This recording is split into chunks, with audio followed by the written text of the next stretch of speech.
Okay, friends. So, as you have already been watching the YouTube videos of Yopedia Global YouTube channel, and we have been discussing a lot about data science and machine learning related programs, right?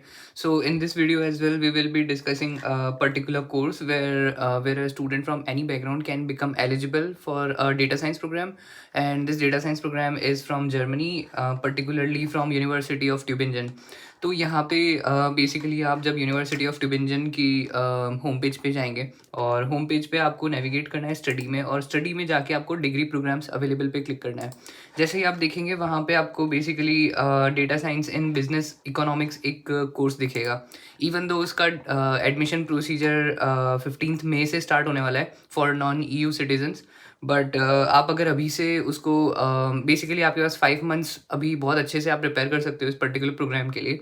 और ऐसा भी नहीं है कि ये बहुत difficult है, और लैंग्वेज ऑफ इंस्ट्रक्शन इंग्लिश है इस पर्टिकुलर कोर्स की, तो आप डेफिनेटली एलिजिबल हो सकते हैं इस प्रोग्राम को पढ़ने के लिए।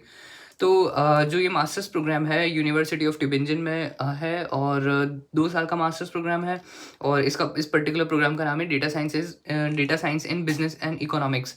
तो मेरा पर्टिकुलर कंसर्न इस वीडियो के लिए यही है कि हाउ कैन नॉन टेक और non computer science student can become eligible for this particular course. तो जैसा कि इन्होंने वेबसाइट पे मेंशन किया हुआ है कि जो एक स्टूडेंट बैचलर्स में अपने मैथमेटिक्स, जो कि एक एवरेज इंजीनियरिंग स्टूडेंट पढ़ता है, mathematics, statistics, econometrics, business administration and economics.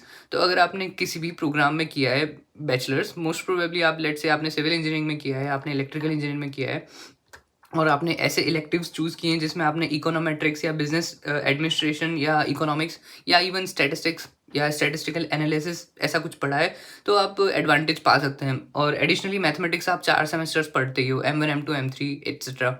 तो डेफिनेटली आप इस पर्टिकुलर बैरियर को तो क्रॉस कर सकते हैं। बट एक बैरियर जो यहाँ पे है मेंशन किया हुआ है वो है पर्टिकुलरली अबाउट पाइथन और R लैंग्वेज रिक्वायरमेंट। तो जो कंप्यूटर साइंस के स्टूडेंट्स हैं वो तो ऑलरेडी मतलब प्रोग्रामिंग स्किल्स रहती है उनके पास, बिकॉज उनका करिकुलम का पार्ट रहता है। बट अगर आप कोई सर्टिफिकेशन कर लेते हैं 2 महीने या 3 महीने के लिए, और उस सर्टिफिकेशन से आप प्रूव कर सकते हैं कि आपकी हैंड्स ऑन स्किल्स अच्छी हैं इन प्रोग्रामिंग लैंग्वेजेस के लिए। पर्टिकुलरली इन्होंने मेंशन किया हुआ है R एंड पाइथन।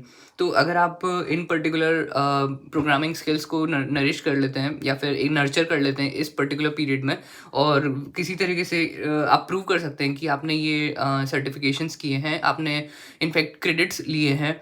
क्रेडिट्स ले रहा है इन द सेंस कि अगर आप NPTEL से कर लेते हैं ये सर्टिफिकेशन, इस टाइप का पर्टिकुलर सर्टिफिकेशन, तो NPTEL वाले आपको क्रेडिट्स भी दे सकते हैं। आप प्रॉपर रैंकिंग सिस्टम का पार्ट बन सकते हैं NPTEL के रिजल्ट्स के साथ, राइट। और 3 मंथ्स 4 मंथ्स 5 मंथ्स बहुत इनफ टाइम होता है किसी भी पर्टिकुलर सब्जेक्ट को एक अच्छे लेवल तक पढ़ने के लिए, right. Even beginner to mediator level आप अच्छे से कवर कर सकते हैं 2 महीने में। तो इस वीडियो के लिए इतना ही इन्फॉर्मेशन था कि यूनिवर्सिटी ऑफ ट्यूबिंजन में कोई भी स्टूडेंट्स अप्लाई कर सकते हैं अनलेस उनके पास मैथमेटिकल बैकग्राउंड है, जो कि आई गेस हर इंजीनियरिंग स्टूडेंट के पास होना चाहिए अगर वो इंडिया में UGC के अंडर BTech प्रोग्राम कर रहा है तो। और साथ में वो डेफिनेटली R या पाइथन पढ़ सकता है। मोरओवर हमने और जर्मनी से रिलेटेड वीडियोस बना रखे हैं जिसमें हमने APA सर्टिफिकेशन डिस्कस किया हुआ है, टाइमलाइंस डिस्कस की हुई हैं, जो कि जिसकी जो प्लेलिस्ट की लिंक है वो मैं डिस्क्रिप्शन में डाल दूंगा। तो इस वीडियो के लिए इतना ही। Thank you so much, bye bye.